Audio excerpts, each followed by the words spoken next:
अपने शीश पर आज चढ़ के बोलता, शक्ति के घमंड में देश मान तोलता। पार्थ की समाधि को, शंभु के निवास को देख आंख खोल तू और गला टटोलता। अस्थि दे की रक्त तू, वज्र दे की शक्ति तू, कीर्ति है खड़ी हुई आरती उतारती, मातृभू पुकारती।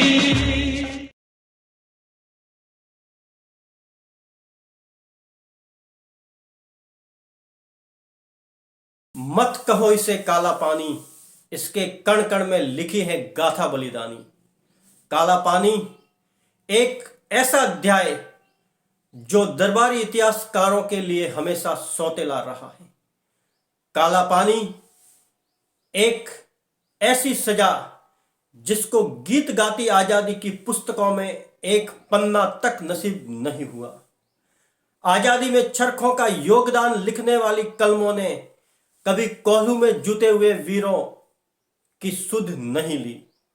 काला पानी एक ऐसी सजा जो प्रतीक है ब्रिटिश हुकूमत के बेइंतहा जुल्मों की। काला पानी एक ऐसा नाम जिसको काल के कपाल पर यातना का कालकूट विष पीकर अंकित किया है भारत के महान सपूतों ने। आप सभी का वंदे मातरम से स्वागत करता हूं आपके अपने YouTube चैनल अधूरी आजादी में। अंग्रेजों द्वारा जीता गया भारत का पहला प्रांत था बंगाल, जिसको ब्रिटिश ईस्ट इंडिया कंपनी ने 1757 में प्लासी के युद्ध में जीता था। उसके बाद कंपनी धीरे धीरे अपने पैर भारत में पसारने लगी। 1857 से कुछ समय पहले तक देसी राज्यों को छोड़ ब्रिटिश हुकूमत पूरे भारत में अपना शासन स्थापित कर चुकी थी। ऐसे में हर उस आवाज को दबा दिया जाता था जो ब्रिटिश हुकूमत के खिलाफ उठती थी। दया जैसा शब्द इस हुकूमत के शब्दकोश में नहीं था। क्रूरता और दमन के ऐसे अध्याय लिखे गए जो किसी भी सभ्य समाज में सुने और देखे नहीं गए थे। काला पानी की सजा भी ऐसे ही अध्यायों में से एक अध्याय था। काला पानी का अध्याय शुरू होता है उस डर से जो उपजा था भारत जैसे समृद्ध उपनिवेश के खो जाने की कल्पना से। इंग्लैंड किसी भी कीमत पर उस भारत को छोड़ना नहीं चाहता था जो दुनिया में सोने की चिड़िया के नाम से जाना जाता था, और उनके इसी डर ने काला पानी की सजा के विचार को जन्म दिया। कल्पना कीजिए कि वो कैसा एहसास रहा होगा जिसने अंडमान के हरे भरे टापुओं को काला पानी जैसा भयानक और विभत्स नाम दिया। काला पानी की कहानी की शुरुआत होती है 1857 की क्रांति से। 1857 की अखिल भारतीय स्तर की संगठित क्रांति ने ब्रिटिश साम्राज्य की जड़ें हिला दी। अंग्रेजों ने इस क्रांति का दमन बड़ी ही क्रूरता और पाशविकता से किया। कई क्रांतिकारियों को तोप के आगे बांधकर उड़ा दिया गया, तो कईयों को फांसी पर लटका दिया। इस क्रांति के वीरों का पहली बार सामना हुआ अंडमान के एकाकी टापुओं से। पहली बार 1858 में उन 200 क्रांतिकारियों को अंडमान के वाइपर द्वीप पर भेजा गया जिन पर क्रांति में शामिल होने का आरोप था। वाइपर द्वीप पर इन्हीं भारतीय क्रांतिकारियों से काम करवाकर जेल और फांसी घर का निर्माण करवाया गया। यहीं पर शेर अली अफरीदी, जिस पर अपने रिश्तेदार की हत्या का आरोप था, उसने लॉर्ड मेयो को, जो कि भारत का वायसराय था, उसको चाकुओं से गोद कर 1872 में मार दिया। और इसी वाइपर द्वीप पर बने फांसी घर में शेर अली अफरीदी को फांसी दे दी गई। यहाँ का मौसम और मच्छर कैदियों की सेहत के लिए नुकसानदायक थे, तो यहाँ के जहरीले जीव और आदिवासी बेड़ियों में जकड़े हुए क्रांतिकारियों पर अपने तीरों और भालों से हमला कर देते थे। अंग्रेजों ने अंडमान पर, रॉस आइलैंड पर अपने आमोद प्रमोद के लिए एक ऐशगाह बनवाई, जिसको वो पूर्व का पेरिस कहा करते थे। लेकिन भारत की मुख्य भूमि से सैकड़ों मील दूर इन्हीं टापुओं पर सजा को और अमानवीय बनाने के लिए 1893 में एक ऐसी जेल का निर्माण भारतीय बंदियों से ही करवाना शुरू हुआ, जिसे अंग्रेज सेलुलर जेल कहते थे, तो भारतीय काला पानी। 1906 में 693 कोठरियों वाली यह जेल बनकर तैयार हुई और फिर यातना व अमानवीयता का एक नया दौर शुरू हुआ। इस जेल के मध्य में सेंट्रल टॉवर था, जिसके चहुं ओर 7 विंग या शाखाएं थी, जो साइकिल के पहिए के समान दिखती थी। वर्तमान में केवल 3 शाखाएं ही मौजूद है। यहां 2 तरह के बंदी आते थे। एक वे होते थे जिन पर हत्या या चोरी जैसे संगीन आरोप होते थे, ये अपराधी किस्म के होते थे। और दूसरे जो बंदी आते थे वे आजादी के मतवाले होते थे, जिन्हें राजनीतिक बंदी कहा जाता था। इस सेल्युलर जेल में 693 कोठरियां बनी हुई थी, जिनको सेल कहा जाता है, इसलिए इसे सेलुलर जेल नाम दिया गया। एक कोठरी में एक बंदी को ही रखा जाता था और इसकी रचना इस तरीके से की गई थी कि कोई भी बंदी दूसरे को न तो देख सके और न ही आपस में बात कर सके। बंदियों को कोल्हू में जूतकर 30 पौंड नारियल व 10 पौंड सरसों का तेल निकालना पड़ता था। जेलर का कहना नहीं मानने पर हाथ पैर बांधकर कोड़े बरसाए जाते थे, जिसमें तड़पने तक की आजादी नहीं थी।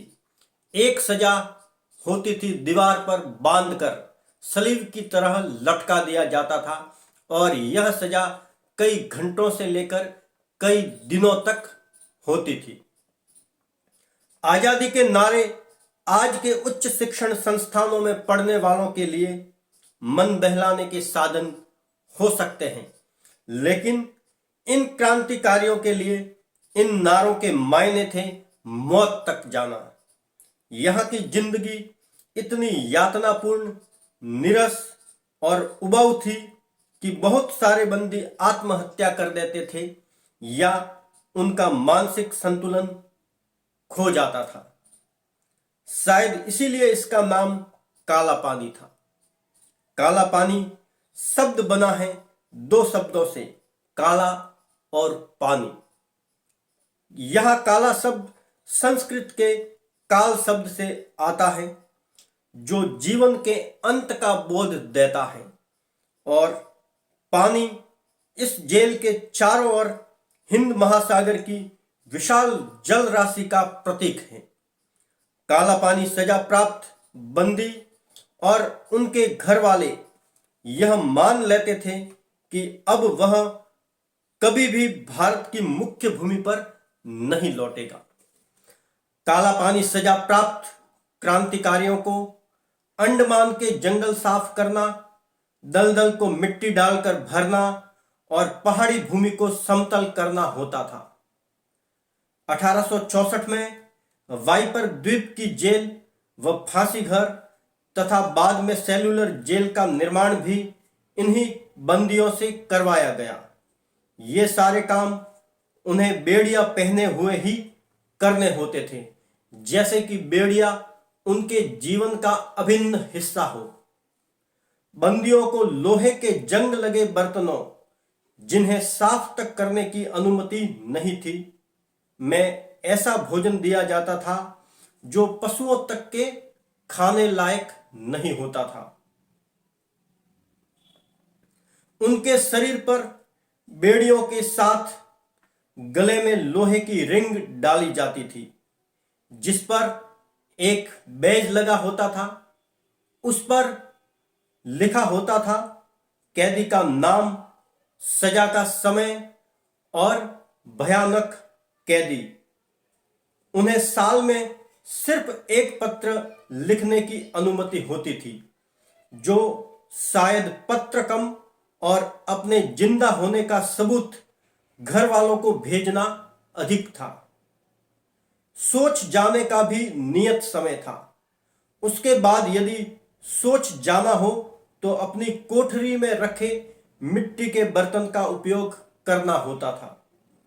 लेकिन सबसे ज्यादा तकलीफ देह जो होता था वो था काल कोठरी का एकाकीपन। ब्रिटिश हुकूमत द्वारा किए गए इन सारे तामझामों का एक ही उद्देश्य था, क्रांतिकारियों को शारीरिक व मानसिक रूप से तोड़ना। जेल के चारों तरफ बनी दीवार को आसानी से लांघा जा सकता था। ऐसा अंग्रेजों ने जानबूझकर किया था, क्योंकि जेल की दीवार लांघने पर भी असीम सागर की अंतहीन लहरों को लांघना कतई संभव नहीं था। लेकिन एक बार 238 बंदियों ने जेल की दीवार को लांघा। सभी बाद में पकड़े गए और फिर शुरू हुआ यातना का भीषण दौर। एक बंदी ने यातना के डर से आत्महत्या कर ली, जिससे गुस्सा होकर जेलर ने 87 बंदियों को फांसी पर लटका दिया। यह उनका साफ संदेश था कि आपके जीवन पर ही नहीं, आपके मृत्यु पर भी हमारा अधिकार है, आपकी मृत्यु भी हमारी गुलाम है।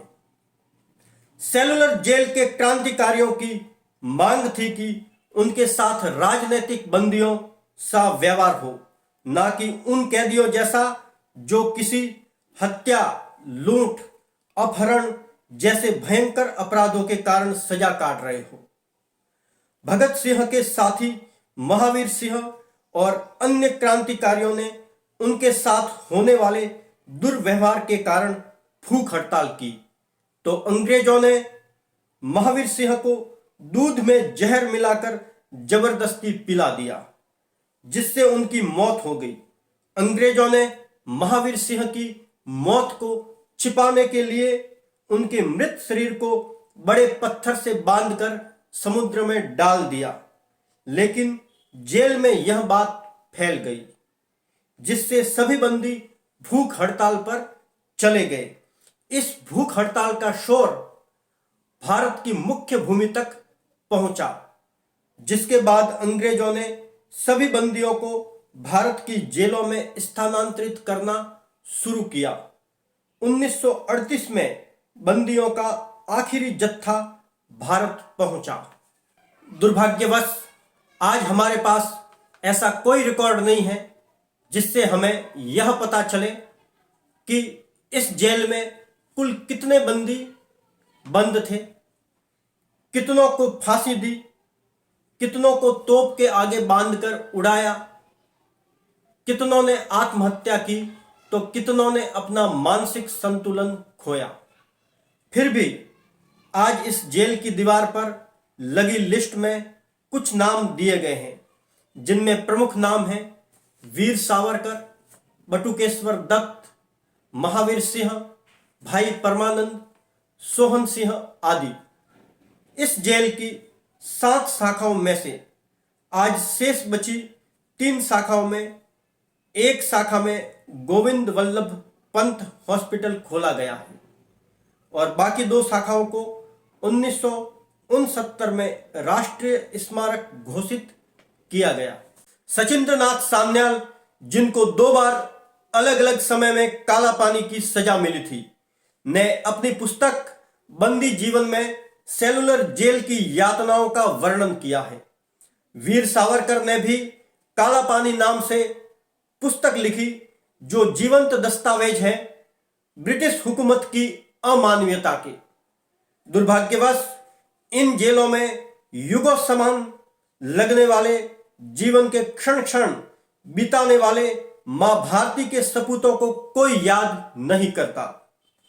आजादी का मूल्य यदि आंकना हो तो सेलुलर जेल की दीवारों से रूबरू होना पड़ेगा। कोल्हू में जूतने का एहसास लेना होगा। परिवार से बिछड़ने का दर्द महसूस करना होगा। शायद तब भी हम इन क्रांतिकारियों के जज्बे को न समझ सके, लेकिन यह विडंबना ही है कि हमारी इतिहास की पुस्तकें काला पानी के कष्टों में नहीं झांकती। शायद उन्हें यह डर है कि इससे आजाद भारत की सत्ता का स्वाद चखने वाले उन लोगों का महत्व कम हो जाएगा जिन्होंने इतिहास की पुस्तकों पर स्थायी डेरा डाला हुआ है। फिर भी हम मां भारती के उन अनगिनत वीरों को कृतज्ञ हृदय से नमन करते हैं। जय भारत। शत्रु अपने शीश पर आज चढ़ के बोलता, शक्ति के घमंड में देश मान तोलता। की समाधि को, शंभू के निवास को, देख आंख खोल तू और गला टटोलता। अस्थि दे की रक्त तू, वज्र दे की शक्ति तू, कीर्ति है खड़ी हुई, आरती उतारती, मातृभू पुकारती।